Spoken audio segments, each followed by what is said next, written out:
Olá, boa noite. Estamos iniciando mais um programa em off. Hoje a gente vai conversar a respeito de um assunto que interfere, sim, na vida minha, sua, de todos nós. A questão da reforma tributária. É um assunto chato? Talvez para algumas pessoas seja chato, mas é preciso que a gente entenda um pouco mais sobre reforma tributária para que entenda também de que forma isso vai mexer na nossa vida. E a gente trouxe um especialista no assunto. O convidado é o Eric Castro e Silva. Ele é advogado, doutor em Direito pela Universidade de São Paulo e professor de Direito Financeiro e Tributário da Universidade Federal de Pernambuco. Eric Castro, muito obrigado pela sua participação aqui no Em Off, por atender ao convite da nossa produção para discutir a respeito desse assunto que interessa a todo mundo, né? Prazer, Marina, estar aqui com você, seus telespectadores. É realmente um assunto que mexe no bolso de todo mundo. A gente tem que conversar, que vai mudar a vida de todo mundo, no preço de qualquer coisa que a gente consome, produto ou serviço, vai mudar radicalmente. A tributação, ela é importante em todo o país. Todo país tem que ter uma tributação, tem que ter uma norma, uma lei que possa reger essa questão. No Brasil, nós temos um sistema tributário e esse sistema tributário vai ser mudado de acordo com o que foi acordado no Congresso, na Câmara, né? Enfim, havia a necessidade, na sua opinião, de uma reforma tributária no Brasil? Havia, Mário Neto. Isso é uma das poucas unanimidades que há em relação a essa reforma. É que o sistema atual, que está aí desde antes de 88, a Constituição de 88, ratificou um sistema que já existia desde 68, implantado por Delfim Neto, na ditadura militar, que é a tributação sobre o consumo, que é basicamente o IPI da União Federal, Imposto sobre Produtos Industrializados, o ICMS, que é o imposto que mais arrecada no Brasil, que é de competência dos estados, e o ISS, o Imposto sobre Serviços. Essa repartição entre os três entes da federação faliu por vários motivos. A gente pode passar aqui alguns programas conversando por que esses impostos e essas tributações ainda tem o PIS e a COFINS, porque isso faliu. É ruim demais, é um dos piores sistemas de tributação de consumo do mundo. Isso é atestado no Brasil por todos, quem paga, quem recolhe, os fiscos, ninguém está satisfeito. Então, realmente, o sistema que está tem que ser alterado, reformado. A questão é, esse que vai nascer, que parece que vai nascer, vai ficar melhor ou pior? Isso é que ninguém sabe. Demoramos muito, então, para perceber que esse sistema precisava ser mudado, né? Ele foi morrendo aos poucos, Mário Neto. Ele foi morrendo aos poucos por várias razões. Porque o mundo seguiu um caminho que o Brasil não seguiu, e isso é meio até contraditório, porque o Brasil foi um dos primeiros a adotar essa tributação não cumulativa. Delfim Neto era um fã da França, um spoiler aqui, Delfim Neto era um fã da França, e a França criou isso na década de 30 anos depois, praticamente, o Brasil adotou. E só na década de 70 esse sistema se popularizou no resto do mundo. Mas aí nós seguimos por um caminho e o mundo seguiu uma tributação unida, sem separar o que era mercadoria e serviço. E aqui a gente separa até hoje. E qual é a diferença hoje na economia digital do que é mercadoria e serviço? Ninguém sabe. Todo mundo tem um celular no bolso. Aquilo ali é uma mercadoria ou é um serviço? É uma mercadoria porque é uma caixinha de vidro. Mas a caixinha de vidro... Tem um serviço agregado, né? Isso. O sistema operacional é um serviço. Não funciona sem aquilo. Então, sobre o celular é para incidir ICMS como mercadoria ou é para incidir ISS como serviço? Então, isso transformou a digitalização, que foi a última mudança, deixou o nosso sistema realmente muito obsoleto. Tem várias outras razões. A gente tem mais de 5.600 fiscos podendo cobrar. É uma federação enorme, a única do mundo com tantos membros, né? Nós temos mais de 5.600 municípios, 27 estados, a União, todo mundo cobrando o seu com suas normas próprias, por isso que o direito tributário brasileiro é tão complexo e caro, né? Então, isso levou à falência sucessiva do sistema nesses 50 anos. E aí chegou-se a decisão que ele estava tão ruim, tão falido, que não valia a pena ir consertando, fazendo puxadinho. Já fizeram tanto puxadinho que a casa caiu. E agora tem que botar uma nova. E pela sua experiência, o que foi acordado, o que ficou definido, foi o ideal ou não? Ainda precisaria de mais? É uma pergunta muito difícil de responder, Mário Neto, porque é impossível agradar todo mundo principalmente uma democracia. Delfim Neto implantou goela abaixo porque era uma ditadura em 68. Nós estamos numa democracia, felizmente uma democracia, e tem que se negociar com todos os envolvidos. Os envolvidos têm interesses contrastantes. O fisco quer arrecadar mais, o contribuinte quer pagar menos, não é? O Estado quer ganhar o dele, o município quer ganhar o dele. Todo mundo quer serviço de qualidade, né? E serviço de qualidade é caro, então tem que pagar mais. Então, são interesses contrapostos. Então, é difícil por isso. Alguns setores vão se beneficiar.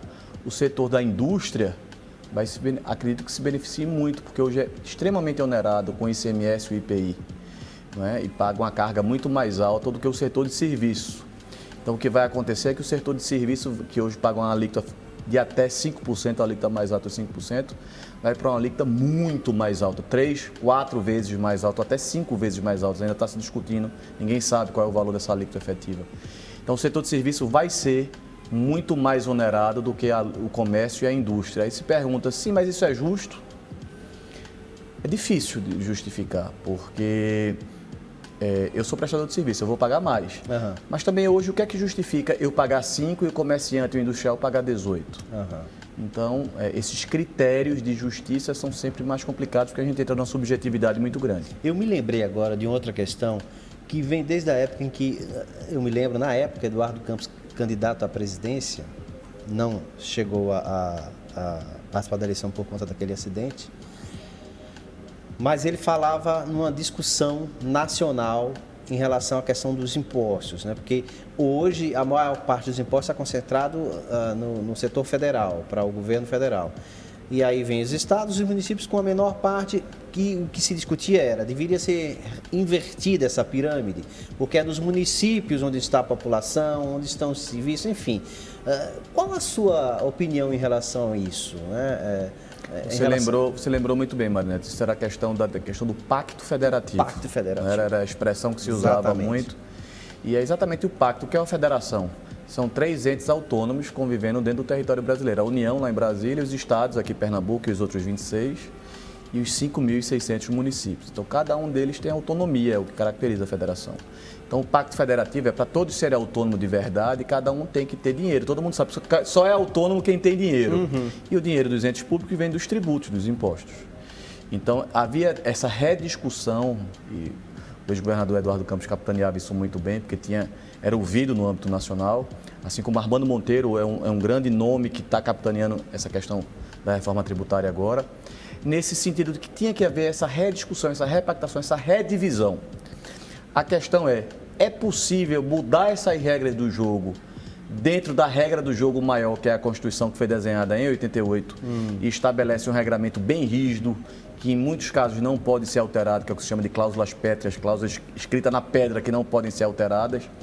Então, tem várias questões jurídicas e também econômicas que são muito complexas para esse debate. Mas parece que vai sair, tudo indica, né, que a gente está vendo aqui que o Congresso, nesse semestre, nesse ano, a coisa se fala isso há mais de 20 anos, desde que eu me formei, há mais de 20 anos, e em 8 meses já foi aprovado em turnos diferentes na Câmara e no Senado. Então, parece que efetivamente vai sair. Vai ser bom para os estados e para o município?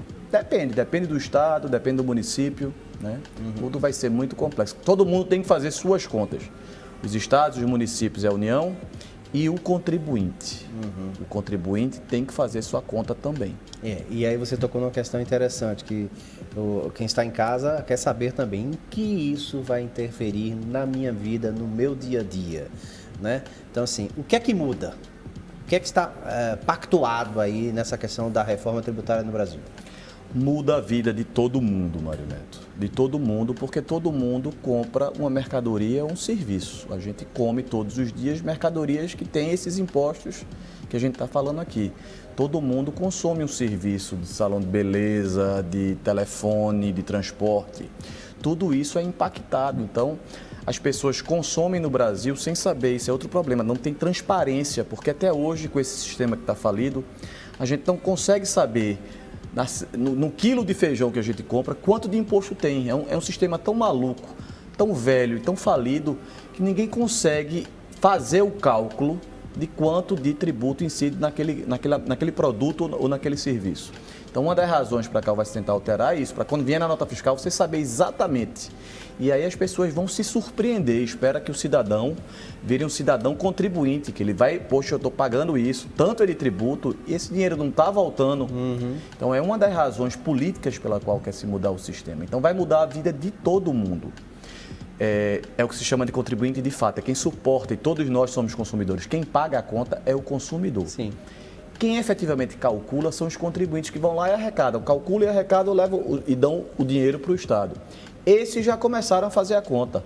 E alguns já viram que vão pagar muito mais. São esses que já viram que vão pagar muito mais, que se organizaram no Congresso Nacional e conseguiram lá no Senado uma série de exclusões. Opa, essa regra nova vai para todo mundo, mas não vale para mim. Vários grupos de interesse que têm representatividade no Congresso Nacional já conseguiram algumas exceções, mas nunca se conseguiu. Aqui no Brasil se tenta muito revogar uma regra que o mundo todo nunca conseguiu, que é duas na realidade. Lei de gravidade, ninguém consegue revogar, e a regra que não tem almoço grátis. Se um paga menos, o resto vai ter que pagar mais para compensar quem está pagando menos. Alguém vai ter que pagar mais. Alguém vai pagar mais. Então a gente está saindo... A proposta entrou com nenhuma exceção e já vamos para mais de 15 exceções agora do Senado. Então, esses 15 setores econômicos já estão excluídos, vão continuar pagando menos. Então, para compensar esses 15, o resto da população inteira vai ter que pagar mais. Então, isso é muito ruim, essas exceções, não é, que infelizmente marcam a história do Brasil. Mas, de alguma forma, é uma mudança, é um avanço, mesmo que pequeno, porque realmente do jeito que estava... como você falou, não tinha condições. Veja, é um avanço desse ponto de vista da transparência. Vamos falar aqui o que é que eu acho que considero de avanço. Do ponto de vista da transparência, talvez a gente consiga saber finalmente quanto a gente está pagando de tributo num produto ou num serviço. Isso é um avanço. É um avanço do ponto de vista do contribuinte, ele não vai ter mais que prestar. Uma empresa que atua no âmbito nacional, ela pode ter até 5.600 obrigações fiscais diferentes para prestar informação. Isso só existe no Brasil, isso é uma maluquice que em nenhum outro lugar do mundo existe. Isso vai dar uma competitividade maior à indústria nacional. Esse doutor Armando Monteiro sempre capitaneia, defende nesse fórum, porque vai se saber quanto está pagando. Então, quando exportar, a gente não vai parar de exportar tributo. Então, o produto nacional vai poder competir em pé de igualdade com o produto importado ou exportado no mercado internacional. Isso é muito bom. Vai poder atrair investimentos, e o mundo, com essa mudança, com essa ascensão da China, o Ocidente está trazendo de volta todas aquelas empresas que foram se instalar na China, não quer, a pandemia mostrou que o Ocidente ficou refém da China e quer trazer esse nearshoring, e o Brasil pode se beneficiar com isso se tiver um sistema tributário eficiente. Então, esses aspectos são muito positivos. Qual é a minha dúvida? E aí são várias. É porque tem aquele ditado, né? O diabo mora nos detalhes, né? Então, são os detalhes da implementação desse novo sistema. Vão ter que sair duas normas idênticas. Um vai ser federal, vão ser dois impostos, dois tributos, na realidade. Um imposto que vai ser de competência dos estados e municípios e uma contribuição federal. Mas eles têm, como a gente chama em direito tributário, que ser materialmente idênticos. Isso vai exigir duas leis diferentes que têm que ser igual. Isso vai acontecer? O judiciário que vai julgar o federal é o Poder Judiciário Federal, o estadual vai ser o tributário. Eles vão convergir porque as decisões judiciais vão ter que ser as mesmas, as decisões administrativas vão ter que ser as mesmas, os entendimentos... E essas decisões judiciais vão virar jurisprudência, né? E se forem equivocadas, podem dar Elas vão ter que caminhar idênticas, amarradas. Isso nunca aconteceu no Brasil. Será que isso vai dar certo? Então, são muitas perguntas técnicas que são difíceis de responder, mas que, se não forem esclarecidas e logo na partida, fazem com que eu fique um pouco pessimista de achar que o sistema não vai durar nem 50 anos, como esse que está sendo substituído. Morre antes. Então, aí, quando você diz que morre antes, quer dizer que pode, esse pequeno avanço pode avançar um pouco mais daqui para frente, ir avançando, e avançando, e avançando. E a partir de que momento pode avançar novamente? Em 2024, há a possibilidade que se rediscuta e que se avance um pouco mais ou não? Essa questão do tempo que você traz é muito importante, Mário. Vai ter um período de transição, porque vai se substituir um sistema de 50 anos por um totalmente novo. Então, vão ter várias fases de transição. Então, os contribuintes vão continuar convivendo com o sistema que está sendo substituído por 10 anos. Então, sendo aprovado, vai ter 2 anos para começar a incidir o sistema novo, com a alíquota bem baixinha, para ver onde é que vai ser a arrecadação. Mas vai começar o novo e o velho vai ser mantido. Então, por 10 anos vão conviver os 2 sistemas, o velho, que está morrendo, e o novo. Os críticos dizem isso. Como é que vocês querem simplificar se vocês vão deixar o velho, que é muito ruim, e agora um novo que ninguém conhece? Vai ser muito mais complicado. Tem razão quem vê esse copo meio cheio ou meio vazio. Então, isso vai dar uma complexidade enorme para o sistema. Depois disso, tem a transição para os estados, para o destino, que é uma injustiça que Delfim Neto fez lá atrás, que a arrecadação não fica com os estados importadores, isso só vai mudar daqui a 50 anos.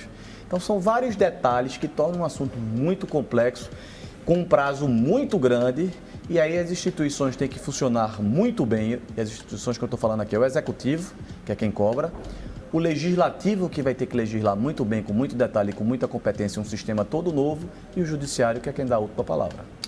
Vamos ter que esperar para ver o que é que vai acontecer nesse período de transição, né?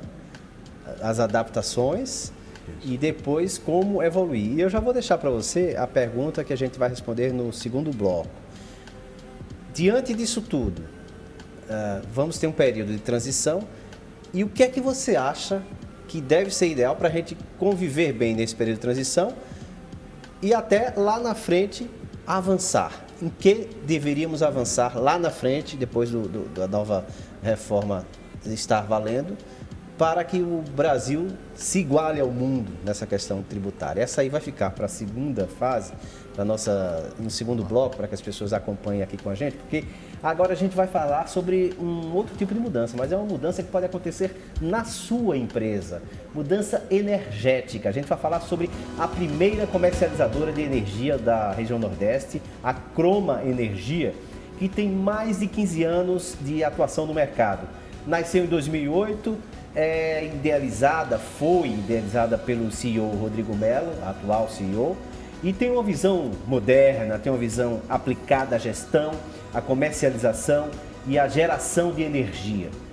Usa tecnologia, usa a expertise e também a otimização de investimentos para proporcionar uma maior eficiência energética e um melhor custo-benefício aos clientes. Portanto, se você tem uma micro, uma pequena, uma média, uma grande empresa e quer ter energia limpa nessa empresa, procure a Croma.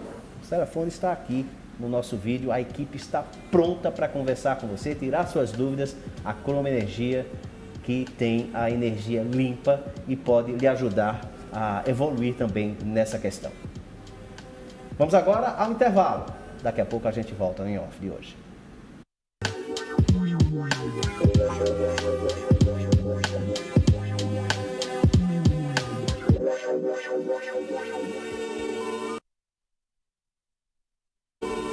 Retomamos o Em Off desta noite, conversando sobre reforma tributária, e a gente está com o doutor em Direito pela Universidade de São Paulo, professor de Direito Financeiro e Tributário da Universidade Federal de Pernambuco, Eric Castro e Silva. Eric está conosco, é advogado. E, Eric, a gente falava sobre como é que então vai ser esse processo de transição, né? Que expectativas você tem em relação a esse processo de transição? Porque como é que cada um deve agir nesse período em que a gente vai testar duas tributações diferenciadas ao mesmo tempo? Isso. É uma fase essencial da reforma e é exatamente o período de teste, vamos chamar assim de um test drive do sistema novo. Ele vai conviver, vai haver o sistema novo sendo introduzido e o sistema velho. O velho vai morrendo aos poucos e o novo na mesma proporção. Vai ser importantíssimo primeiro pelas alíquotas. Hoje, 2 anos após a aprovada a reforma tributária, começa a incidir o sistema novo com a alíquota bem baixinha, que é exatamente para saber qual é o potencial de arrecadação da tributação nova, do sistema novo. Então, só a partir daí, Mário, é que vai se efetivamente saber qual vai ser a alíquota final, efetiva, do sistema novo. Vai ser uma readequação sequencial. Isso. ela começa por 0,25, o que o contribuinte paga pelo sistema novo, já com a alíquota baixa, ele vai abater do sistema velho, porque ele vai continuar recolhendo no sistema velho, mas ele vai descontar o que ele já começou a pagar no sistema novo. E aí hoje se discute muito qual vai ser a alíquota do novo sistema. Ninguém sabe isso. O que se sabe é que vai ser uma das mais altas do mundo, não tem como. A mais alta do mundo é por volta de 25%, que é lá dos países escandinavos, Suécia, Dinamarca, França, um pouco assim. O problema é que esses países retornam isso. Retornam, sem dúvida. Né? Sem dúvida. Até hoje aqui a gente não sem vê dúvida, muito mas isso. O problema é que são dois problemas. Esse que você coloca muito bem, porque já retorna, mas o segundo é que eles sabem exatamente quando estão pagando. Nós já pagamos um dos sistemas mais onerosos do mundo, só que a gente não sabe. É uma das razões pela qual o sistema faliu, como a gente estava falando no bloco passado. Então hoje é tão mal feito, tão intricado, um imposto dentro do outro, que ninguém sabe efetivamente quanto se paga. Então, com esse sistema novo, talvez, eu tenho esperança que a gente vai efetivamente saber e a gente vai ver que a gente já paga uma das maiores alíquotas efetivas do mundo. Só que isso agora vai ficar transparente, claro. Vai ser um dos mais altos do mundo, por quê? Porque o Brasil, na Constituição de 88, chamou para si a responsabilidade de dar uma série de serviços públicos. Isso, eu como cidadão, acho muito bom. Qual? Saúde integral, educação integral, previdência integral, seguridade social, assistência social, meio ambiente, tudo isso custa muito caro. Então o Estado brasileiro tem que arrecadar muito mesmo. Então, agora a gente já arrecada muito, 36% do PIB, como os países ricos do mundo. Agora a gente vai pelo menos saber, com esse sistema novo, se espera que a gente saiba quanto do nosso cafezinho que a gente está tomando aqui está indo de tributo para os governos estaduais, federais e municipal. Então vai ser muito importante, porque só a partir desse começo, depois desses 2 anos, com essa alíquota baixa, a gente vai saber qual vai ser a alíquota de referência que vai ser calculada pelo Senado Federal com a ajuda do Tribunal de Contas da União. Hoje está só especulação, não vai ser 33, tem estudo que diz que vai ser 33, outro que vai ser 22. Eu particularmente acho que isso é tudo chute, eu não li um estudo ainda que consiga dar com essa precisão milimétrica de qual vai ser a alíquota, por uma razão muito simples. O sistema hoje está tão falido que um lápis produzido aqui em Recife tem um ICMS diferente do lápis produzido em Gravatá, diferente do lápis produzido em Campina Grande, diferente do lápis produzido no Rio Grande do Sul, porque ele se fracionou e se fragilizou tanto o sistema que a gente não sabe qual é a efetiva tributação de lápis no Brasil. Com esse sistema novo que se pretende implementar de forma unificada, a gente finalmente vai saber com essa alíquota pequena. Então a gente vai ver quanto vai se arrecadar e com isso a gente finalmente vai saber a alíquota efetiva final de referência. Né? Isso é muito importante. Outra mudança, agora isso vai levar 10 anos, tá? Isso vai levar 10 anos e vai até o novo sendo introduzido e o velho morrendo aos poucos. O consumidor ele não vai ver essa diferença. Se espera que o consumidor quando comprar um produto, ele vai ver, não, a alíquota veio X de alíquota. Essa divisão, essa repartição, só quem vai saber é quem paga, que são as empresas e os prestadores de serviço, e os entes que cobram, União, Estados e municípios. Então, do lado de lá do balcão, de nós ficamos cidadão, a gente fica do lado de cá tem uma discussão gigantesca. Como é que vai ser essa divisão? Os estados confiam na União, os municípios confiam no Estado, há uma federação, há um sistema, um espírito de cooperação entre os entes públicos brasileiros, é de competição. Um competindo com... Sempre foi de competição, a gente sabe. Guerra fiscal, né? Entre estados, entre municípios. Olinda cobra um ISS mais barato do que o outro para trazer. E sempre houve essa competição. Isso vai mudar? Então todo mundo me pergunta, vai ser bom? Depende da gente, porque quem faz as leis, quem faz a interpretação... Mas você precisa criar essa cultura. Essa cultura que não existe. Há 200 anos não existe essa cultura. E não é fácil de mudar. E não assim, é fácil. Né? A gente está refundando o sistema tributário nacional. O Brasil de 30 em 30 anos, 50, no máximo é refundado. A gente está refundando toda a tributação sobre o consumo. Vai dar certo? Vai depender da gente, vai depender das instituições, e as instituições são feitas de pessoas como eu e você. A gente procura acreditar que dê certo, porque aí é bom para todo mundo. Se não der certo, vai ser ruim para todo mundo. Sem dúvida. Né? E vai ser ruim para todo mundo. Como está muito ruim. Mas tem possibilidade de piorar? Tem. É só olhar para os países vizinhos aqui, não vão tão longe, que a gente sempre vê que tem possibilidade de piorar. É só olhar para os estados próximos de Pernambuco porque a gente vê que tem estados que estão numa situação melhor e outros numa situação pior. Então sempre pode melhorar e sempre pode piorar, depende de quem faz e quem toma as decisões. Uhum. Agora, vamos supor, você fosse determinado para definir uma política tributária para o país. O que é que seria, na sua opinião, o Brasil é um país continental, não é? Enorme, né? Que arrecada, muito, que tem muitas riquezas, enfim, no seu entendimento, teoricamente falando, hipoteticamente falando, o que é que seria ideal para o Brasil? Para o Brasil efetivamente virar um país desenvolvido. Ele está em desenvolvimento há décadas e não sai disso, né? O que é que seria ideal? Veja, Mário, tem um ponto, e esse foi o ponto que o sistema que está morrendo nasceu assim, e foi terrível para o Nordeste, e consequentemente foi terrível para o Brasil, porque acentuou essa disparidade que sempre existiu, que foi a questão da arrecadação no destino. A gente está falando aqui de tributação sobre o consumo. Existem 170 países que fazem essa tributação sobre o consumo da forma como a gente quer, que chama de valor agregado. O único país de relevância que não pratica essa tributação são os Estados Unidos, mas o resto do mundo pratica. E aí, em todo o canto do mundo, o imposto fica onde o produto é consumido. Então, se São Paulo produz o carro e o carro é vendido em Pernambuco, consumido em Pernambuco, o imposto deveria ficar com Pernambuco. É assim no resto do mundo. São Paulo ficam com outros tributos. São Paulo está gerando muito emprego, não é? Então ele fica com aqueles impostos, principalmente o imposto de renda. Isso foi assim na Europa. A Europa não se integrou do nada, não.